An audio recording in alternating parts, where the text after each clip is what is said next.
Bismillahirrahmanirrahim. Ən yaxşı namaz. Böyük rəhbər Ayətullah Xameneyinin sözlərində. Tərtib edən Seyyid Əli Musavi.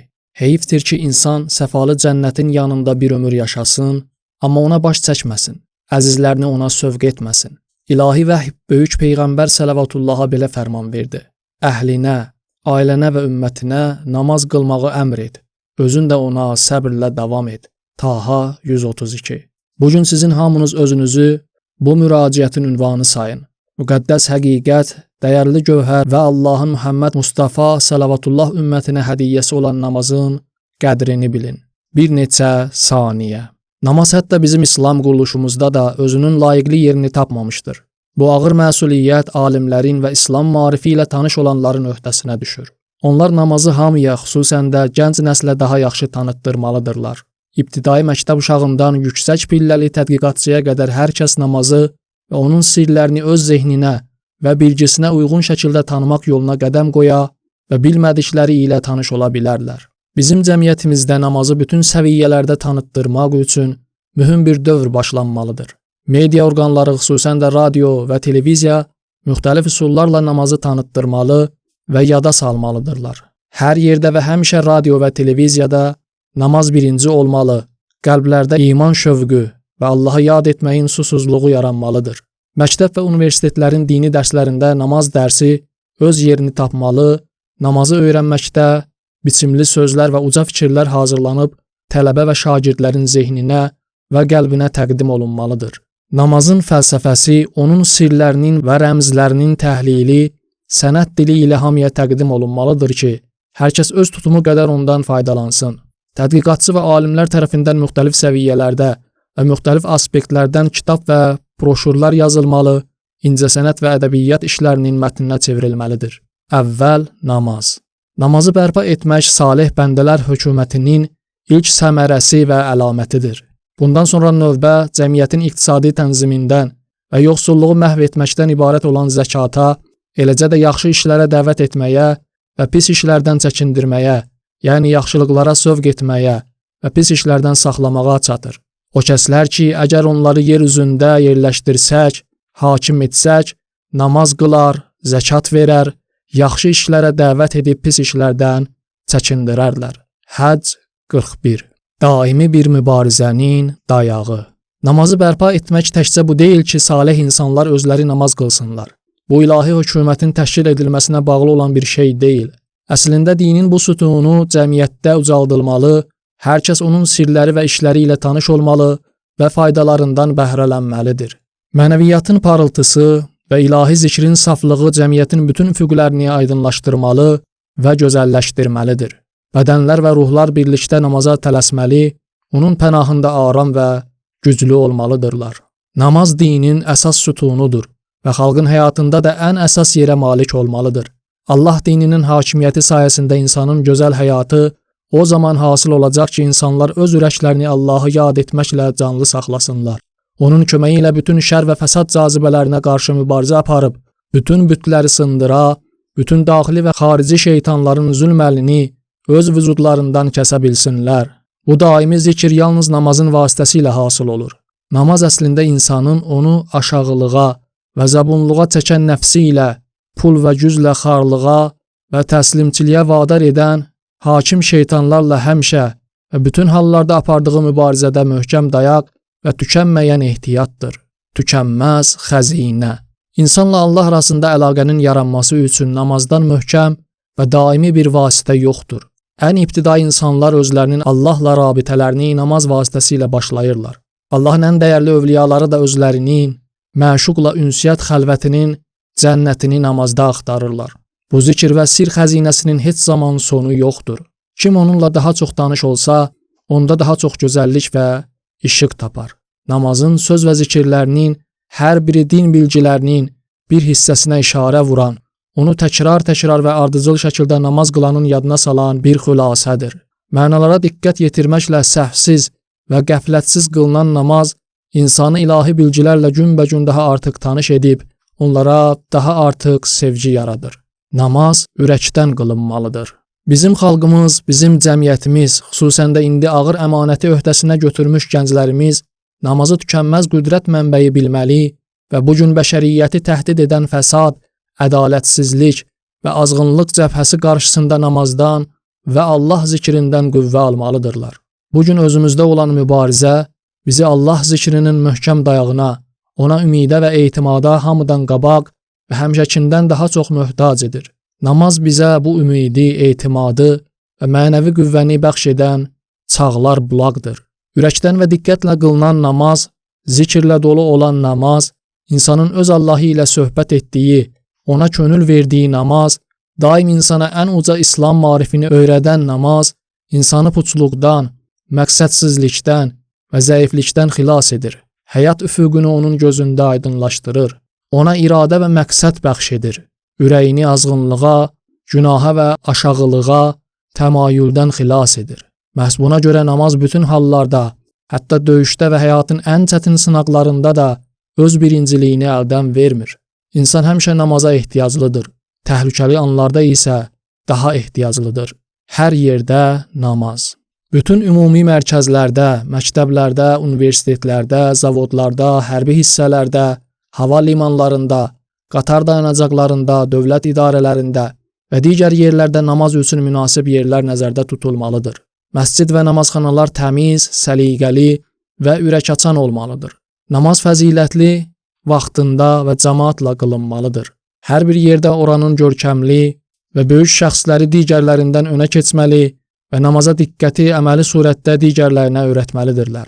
Qısası hər yerdə namaza sarı hərəkət və namaza tələsmək duyulmalıdır. Namazda kollektiv təkamül.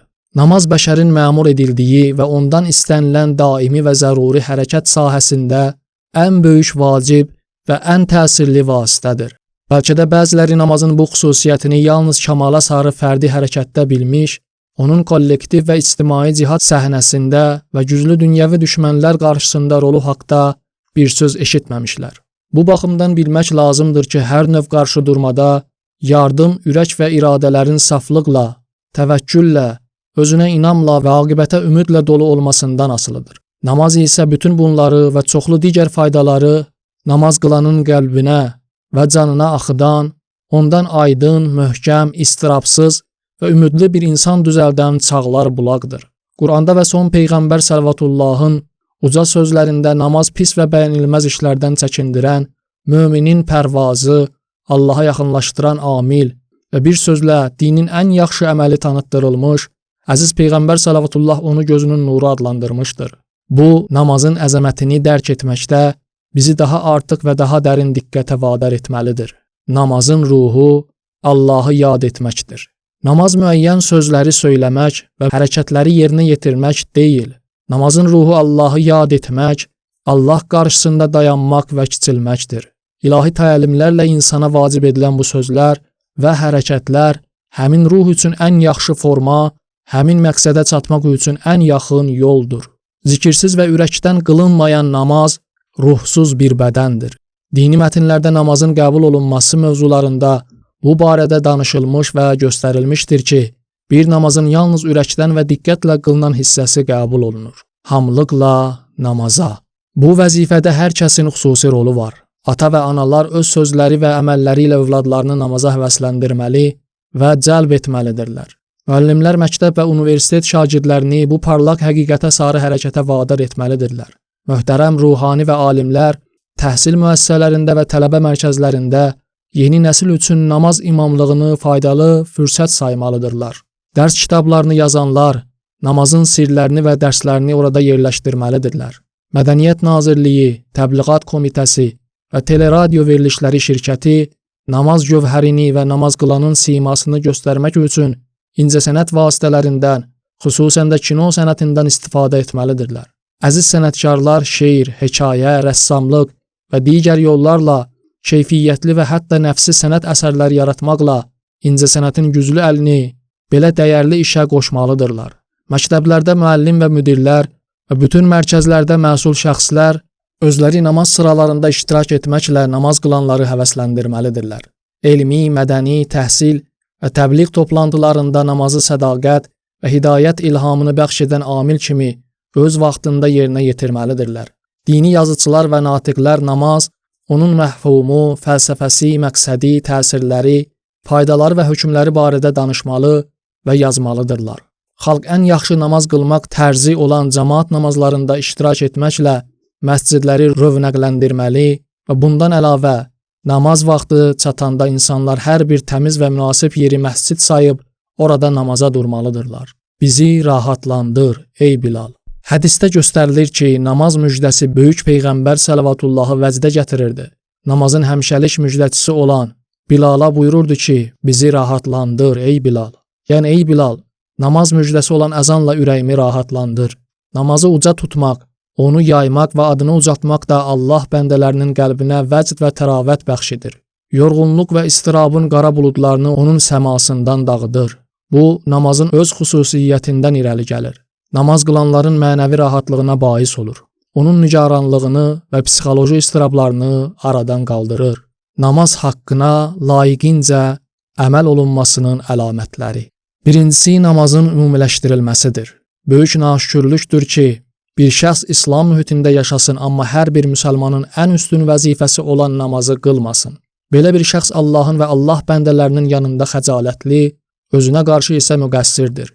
Çünki özünü namazın faydalarından məhrum etmiş və namaz işində səhlankarlığa yol vermişdir.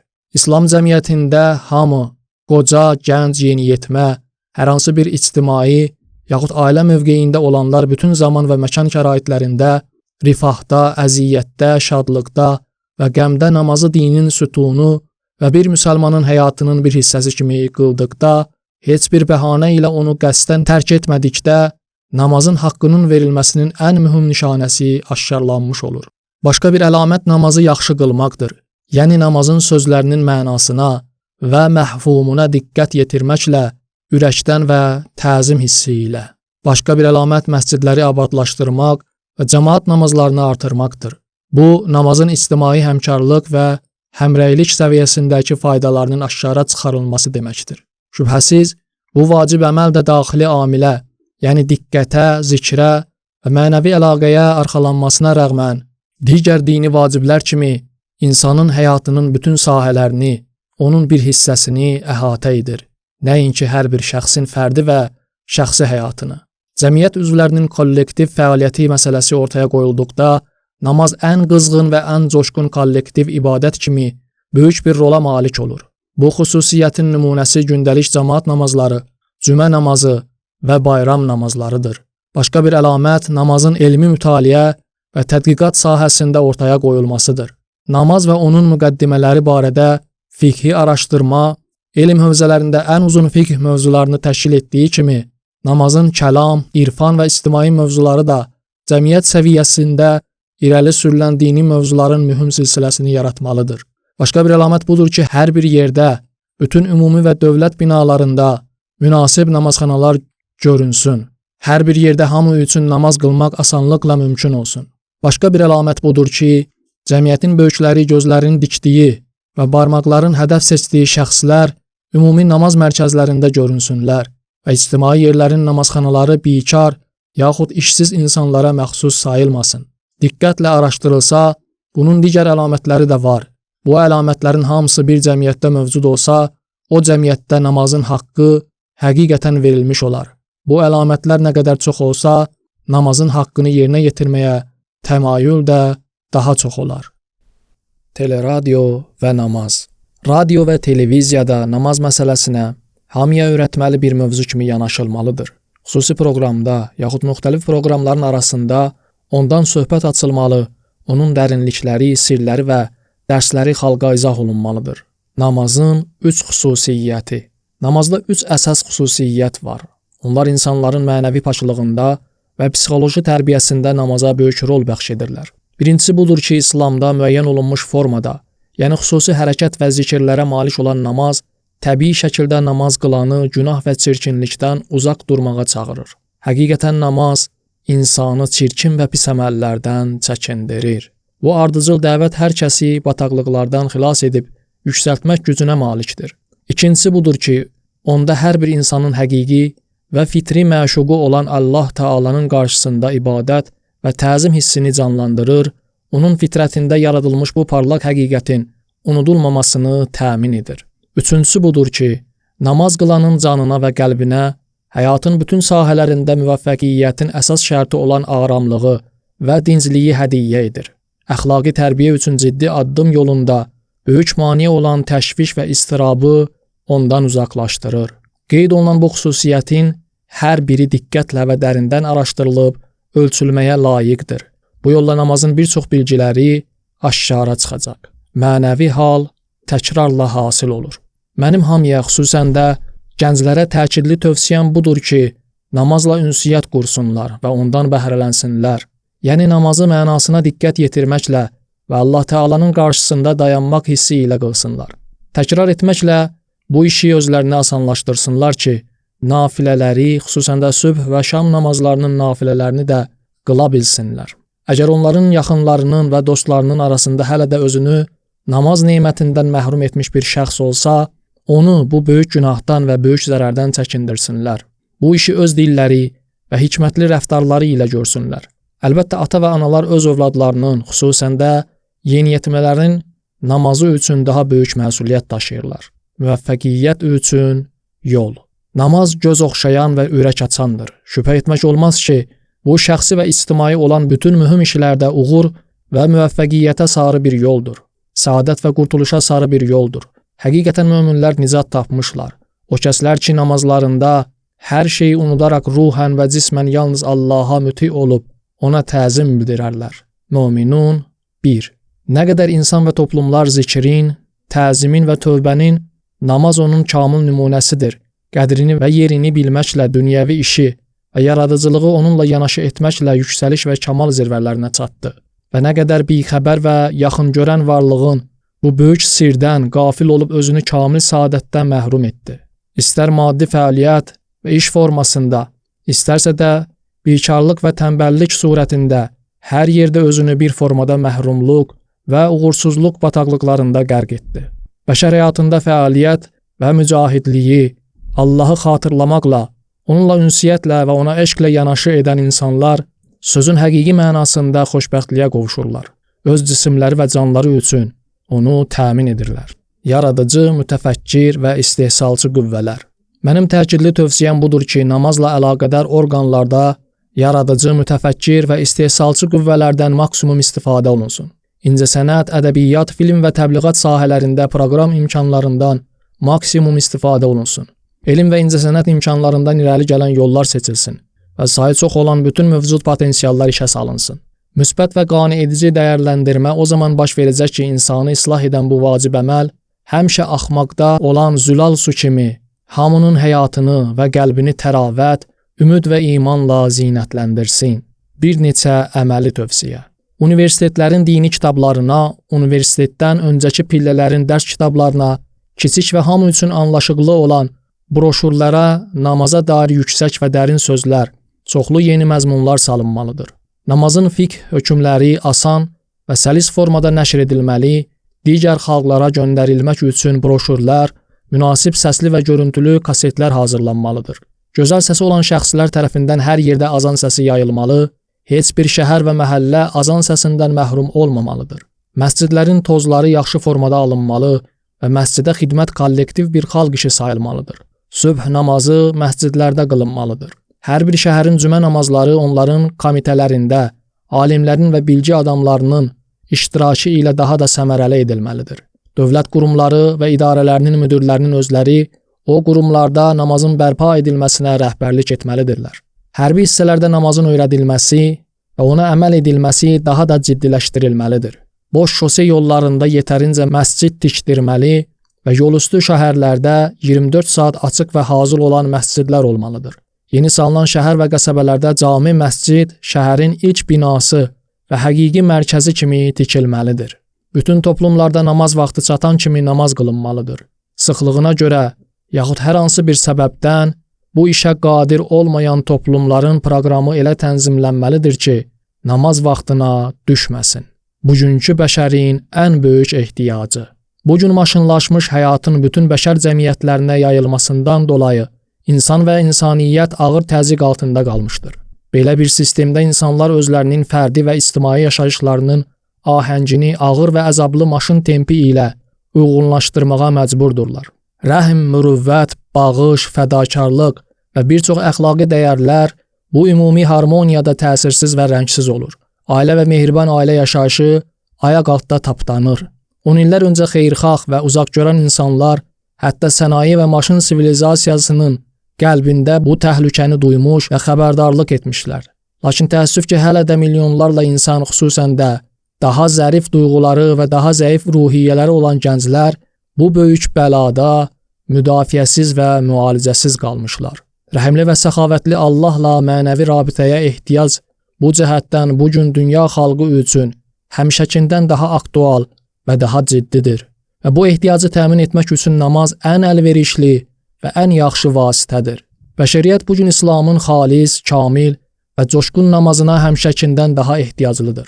Siz Allahın köməyi ilə ölkəmizin təkcə gənc və inkişaf etməkdə olan nəslini yox, hətta bütün dünyada sərgardan qalmış bəşərin bütün ehtiyaclı canlarını və susuz ciyərlərini doyurmağı bacarmalı və namazın faydalı mənbəyindən bəhrələndirə bilməlisiniz.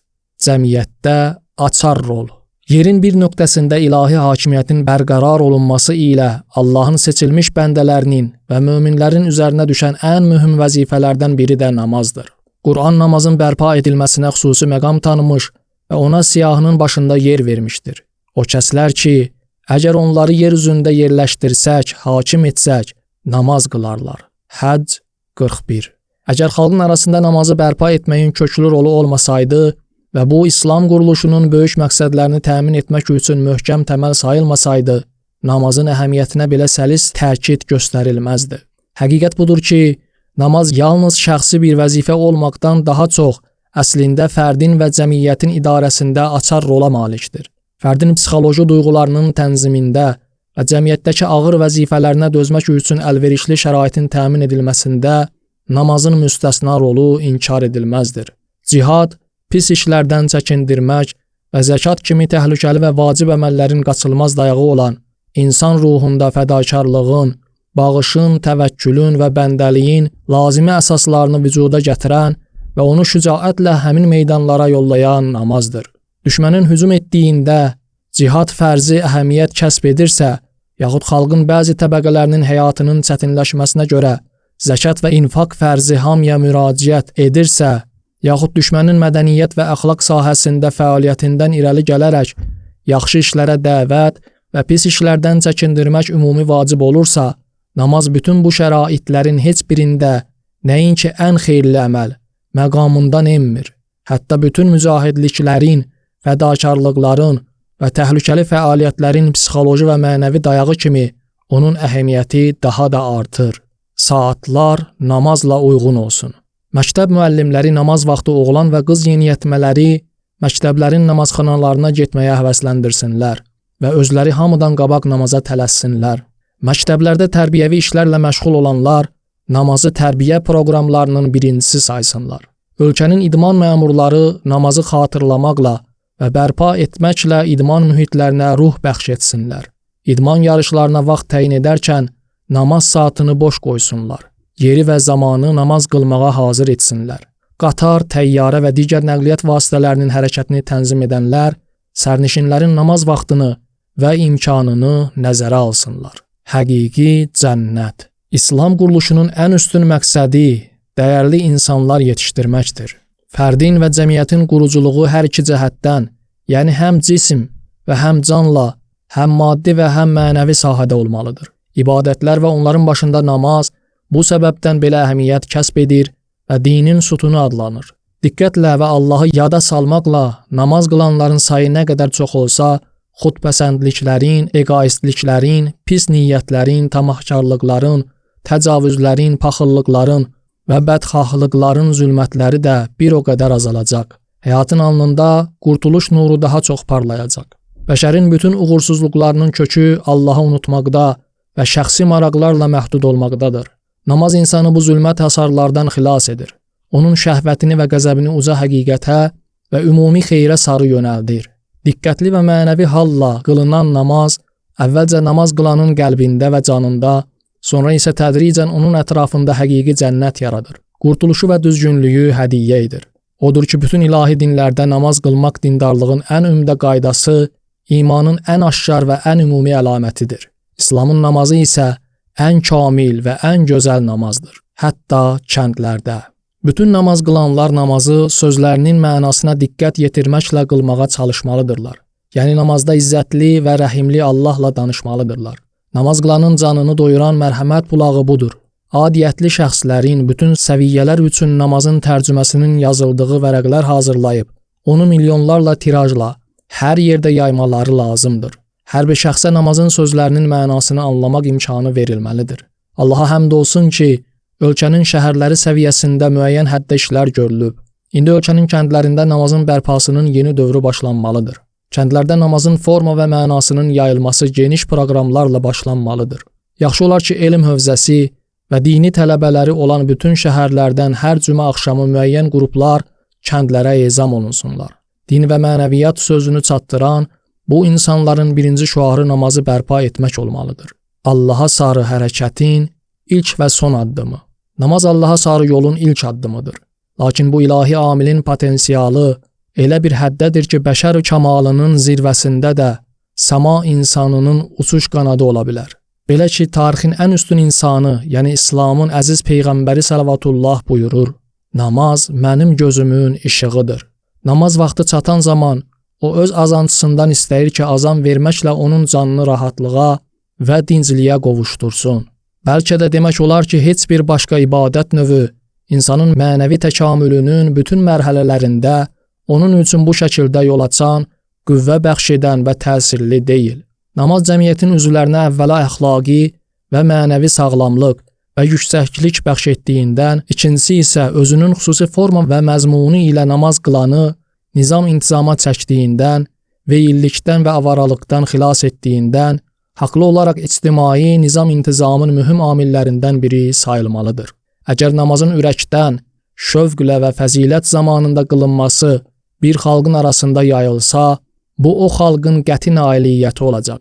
Bəllidir ki, halsız qılınan, ürəkdən olmayan və yaxud özünü göstərmək üçün qılınan namaz bu faydaların heç birinə malik olmayacaq.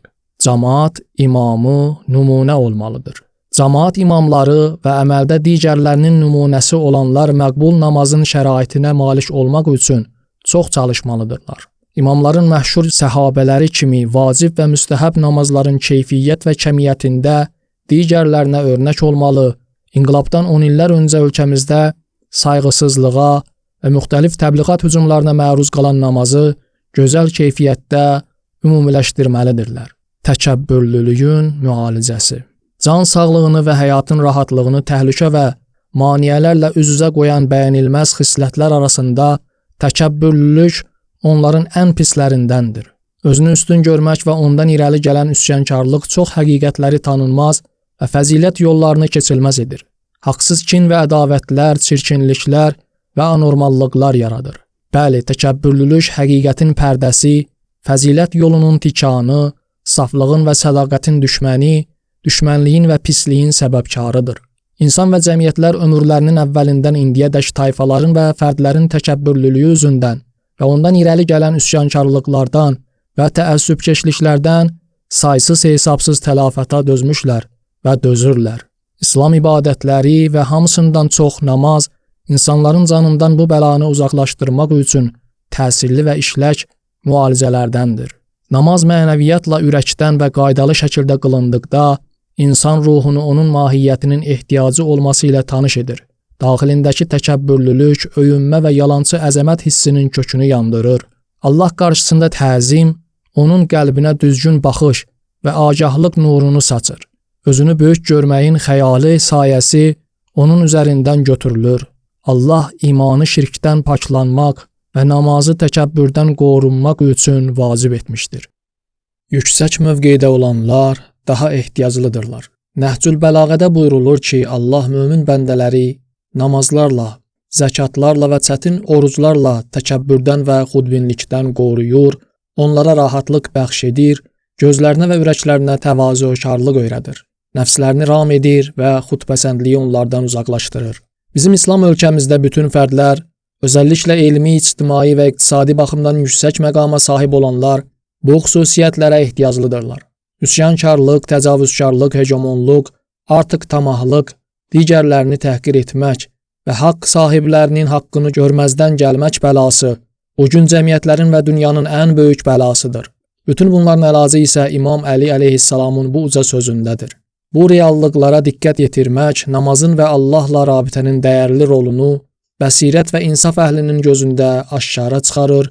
Bu sirli və rəmzli vacib əməlin yayılmasını və tanıtdırılmasını cəmiyyətin ayıq insanlarının üzərinə qoyur. Azan qəmgin qəlbləri işıqlandırır. Cəmiyyətin İslamçı görkəmi qorunmalıdır. Cəmiyyətin üzvləri çalışıb onun formasını bir İslam formasına salsınlar. Bu Tehranda insanın qulağı azan səsi eşitmir. Nə üçün? Azan bir İslam şüarıdır. Bir gecəyə qədər mikrofon arxasında şeir, Quran yaxud növhə oxuyub qonşuları narahat etməyə qarşıyıq. Bununla mübarizə də aparırıq. Amma günortanın əvvəlində, axşam və sübh vaxtı xüsusən də mikrofonsuz azan səsi ilə tam razıyam. Nə üçün cəmiyyətdə azan yoxdur? Diqqətli azan ürəklərə ümid verir. Azan səsi qəmgin ürəkləri işıqlandırır. Əlbəttə sübh azanı üçün səs-gücləndiricidən istifadə etməsinlər. Adi səslə eybi yoxdur. Oyanış vaxtı olsa da səs-gücləndirici zəhmətə səbəb ola bilər. Cəmiyyətin bütün zahiri işləri belə olsun. Məscidlər namaz vaxtı zikr, səcdə və rüku edən insanlarla dolsun. Gözlər zahiri görür. Onların arxasında isə ürəklər durur. Elə düşünməyin ki, gözlər buraya qoyulmuş şüşələrdir. Xeyr, bu gözlərin arxasında insan qəlbi, insan canı və insan beyni var. Bu sözlər və onların arxasında duran qəlblər İslam əlamətləri ilə dolmalıdır. Namaz zamanı alış-veriş dayansın. Həcdə görülməsi ehtimal olunan yanlış işlərdən biri odur ki, bəzi şəxslər cəmaat namazlarında iştirak etmək əvəzinə, müstəhəb təvaf əvəzinə, Məscidül-Həramın yaxud Peyğəmbər Sələvatullah məscidinin ətirli fəzasında olmaq əvəzinə, dəyərsiz və puç bərbəzəklərin, bazarların və mağazaların ardınca getsinlər. Müsəlmanların maraqlarına qarşı biganə və laqeyd olan hökumətlərin cibini doldursunlar. Onların fəhləsinin və oliqarxının cibini İranlının pulu və milli sərvətləri ilə doldursunlar. Cəmaat namazında iştirak etmək yerinə bazarları və dükanları gəzib məhsullara tamaşa etsinlər. İzdihamlı cəmiyyətin Məscidül-Həramda yaxud Peyğəmbər Sələvatullah məscidində cəmaat namazı qıldığı yaxud cəmaat namazına tələsdiyi bir vaxtda bir qədər İranlı hacının bazarlara getməsini, qoltuqlarında kisələr tutmasını və bəzən öz şəhərlərində daha ucuz və daha yaxşı tapılan məhsulları alıb gəlmələrini eşidəndə insan təəssüf edir. Daha yaxşı, daha faydalı və daha əhəmiyyətli olan budur ki, İnsan namaza, ibadətə, zikrə və cəmaat namazlarında iştirak etməyə maraq göstərsin. Bunlar həccin həqiqi faydalarıdır. Sovqat bunlardır. Bu sizin üçün daha xeyirlidir, əgər bilsəniz. Sovqat sizin özünüzdə ehtiyac saxladığınız və gətirdiyiniz mənəviyyatdır. Özünüzlə gətirdiyiniz əxlaq və ruhiyyələrdir. Biz elə adamlar görmüşük ki, həcdən qayıtdıqda onların üzü, rəftarı, sözü, zahiri və batini insanı nəsihət edir və təsir altına salır. Həqiqi sovqat budur. Namaz qoruyur. İnqilab və məcburi müharibə dövründə namaz bizi hərəkətimizdə daha qərarlı və daha güclü edirdi. Bugün qafilliyin, rifahçılığın, kiçik arzuların, dar baxışların, adətlərin və gündəlik işlərin bizi təhdid etdiyi bir dövrdə namaz bizi qoruyur, xəyali çıxılmazlıqdan qırır, yolumuzu aydın, üfüqümüzü işıqlı edir. Bu namazın fəzilətləri kitabından yalnız bir səhifədir və əvvəlkindən daha ciddi hərəkət başlamaq üçün dərin və təsirli maraq yarada bilər. Zikrin tərənnümü. İnsan şəxsi həyatında bəzən əziyyətlərin, çətinliklərin və müsibətlərin təsirindən, ictimai həyatında da bəzən cihada, infaqa, yaxud ehtiyaclı insanlara köməyə sarı ümumi hərəkət kimi dəyişiklik yaradan hadisələrlə rastlaşdığından zikr amilinə yaxınlaşır. Bəzən də nəfsi istəklərə qarışmış əyləncələrlə, naz neymətə, zadəganlığa və eş-işrətə qərq olmaqla ondan uzaqlaşır. Bütün bu hallarda onu zikr cənnətinə yaxınlaşdıran, yaxud daha yaxınlaşdıran amil namazdır. Namaz ruhun hazırlıqlı hallarında insana daha çox mənəvi hal və yüksəliş bəxş edir. Hazırlıqlı olmadığı qəflət hallarında isə qulağında hazırlıq siqnalı çalıb, onu nurlu vadiyə yaxınlaşdırır. Odur ki, namaz heç bir halda tərk olunmamalıdır. Çətinlikdə, əziyyətdə, cihadın qızğın çağında, bikar və asayiş zamanında və hətta insanın öz ətrafında nəfsi istəklərlə, kinlərlə, ehtiraslarla, xudpəsəndliklə yaratdığı çirkli mühitin arasında da Namaz gücləndirici və şəfaverici bir şərbətdir. Onu ürəklə və canla içmək, qərar tutduğumuz hər bir nöqtədən razılıq cənnətinə bir addım, yaxud bir mənzil yaxınlaşmaq lazımdır. Buna görədir ki, nə həyyə ələl cihad, cihada tələsin, nə həyyə ələs səum, oruca tələsin və nə həyyə ələl infaq, ehsana tələsin demişlər. Lakin hər gün dəfələrlə demişlər ki, həyyə ələs saləh, namaza tələsin. Universitet və məktəblərdə namaz. Diqqətsiz qalıb az adamla, özü də həvəssiz yaşlılarla qılınan cəmaat namazını göstərmək, cəmaat namazının təbliği deyil. Necə ki, radio və televiziyadan azan səsinin yayımlanması kifayət etmir. Universitetlərdə və digər izdihamlı mərkəzlərdə məscid əminamanlıq və səmimilik yeri ola bilər. Cəmaat imamı namaz qılmağın yanında ilahi rəhmətin və hidayətin endiyi o yerdə həm dərdliyi, yol göstərməyi və həmrəy olmağı namaz qılanlara hədiyyə edə bilər. Bu zaman tələbə və şagird toplumları özlərinin ən cazibəli toplantı mərkəzlərini, universitetin və məktəbin məscidi biləcəklər və təqva ocağı gənclərin fəaliyyət mərkəzi olacaq. Təlim və Tərbiyə Nazirliyinin və Təhsil Nazirliyinin məsul şəxslərinə xatırladıram ki, 2-ci dərəcəli proqramlar büdcəsində məscid tikmək və məscidlə məşğul olmaq 1-ci sırada durmalı və onun büdcəsi bu bölmənin digər işlərindən çox olmalıdır. Gənclərlə ünsiyyət. Hərbi və digər mərkəzlərdə fəaliyyət göstərən ruhanilərin bu mərkəzlərə yaxın kəndlərə həftəlik səfəri üzərində təkid göstərirəm. Möhtərəm məscid imamlarının özləri yaşlılıq və digər səbəblərdən namaz qılanlar, xüsusən də gənclər üçün rabitə, ünsiyyət və hidayət vəzifəsini təmin edə bilmirlərsə, gənc və aktiv ruhaniləri öz yanlarında işə götürüb onlardan istifadə etsinlər. Cümə namazları cəlb etmək, nəsihət və təlim mərkəzi olmalıdır. Möhtərəm cümə imamları namaz mərasimini icra edənlərin köməyi ilə bu sahədə özlərinin bütün səylərini göstərsinlər. İndi özümüzdən hesab sorma zamanıdır. Namazın bərpa edilməsinə dair mübarək hərəkətin başlanmasından illər ötdükdən sonra indi bu mübarək fəaliyyətdə və cihadda yeni dövr başlanmalıdır. Bu dövr qısa müddətli və orta müddətli proqramlarla öz baxışını elə tərif olunmuş məqsədlərə nail olmağa dikməlidir ki, bu müddətdə irəli sürülmüş tövsiyə və proqramların arasında sıx və çoxlu şəkildə mövcuddur. Cəmiyyətdə namazın bərpa edilməsinin uzunmüddətli məqsədi ümumi düzgünlük və qurtuluşdur. Lakin uca məqsədə çatana qədər olan orta müddətli məqsəd bütün evlərdə və ürəklərin evində namaz çırağını yandırmaqdır. Qısa müddətli məqsəd isə ölkənin bütün elm, incəsənət və təbliğat potensialını bu yolda işləmək və bütün sözü gedən fəaliyyətləri bu istiqamətə yönəltməkdir. Namaz qılmaqdan ötürü qibləni tanıyıb ona üst tutmağın lazım olduğu kimi, dünyanı və ürəkləri namazın ətri, gözəlliyi və ruhu ilə doldurmaq üçün də bir qiblə var və onu tanımaq, ona üz tutmaq lazımdır. Bu qiblə namazın uca və son məqsədləridir. Onlara üz tutmaq, onlara çatan yollarla getməkdir və bu yollar qısa müddətli və orta müddətli məqsədlər formasında tərif edilməlidir. Bugün lazım olan iş budur ki, bu qurumların vəzifələrini dəqiq təyin etmək üçün komissiyalar təşkil olunsun. Onların öhdəsinə düşən bütün fəaliyyət və xidmətlərin zamanı təyin olunmuş proqramı elmi və real formada hazırlanmalıdır. Başqa bir güclü komissiya bu fəaliyyət və xidmətlərin inkişafına ardıcıl nəzarətə məmur edilməlidir. Beləliklə sizin gələn ilki toplantınız təkcə çıxış etmək üçün yığıncaq olmayacaq. Uyğun komissiyalar orada zamana bölünmüş, həmin proqramın inkişafını məruzə etməli və yüksək rütbəli hakimlər qrupu hər bir qurumu həvəsləndirməli, təşəkkür etməli, yaxud Allah eləməmiş məzəmmət etməli və töhmət verməlidir. İnkişaflara yaxud durğunluqlara və yolun maneələrinə əsasən ümumi proqramı düzəltməli yaxud təkmilləşdirməlidir. Şübhəsiz möhtərəm hökumət və prezidentin özü bu məntiqli və təsirli prosesdə ən böyük rolu ifadə edə bilərlər. Çox ciddi bir sual. İnqilabın böyük rəhbərinin 2002-ci ildəki namaz iclasına müraciəti 2001-ci ildəki müraciətin mətni idi. Lakin sonunda bu cümlələr yer alırdı. İndi mənim üçün çox ciddi və mühüm olan bir sual yaranır ki, bu tələbələrin müraciət ünvanı olan icraçı məmurlar öz vəzifələrinə nə qədər əməl etmişlər?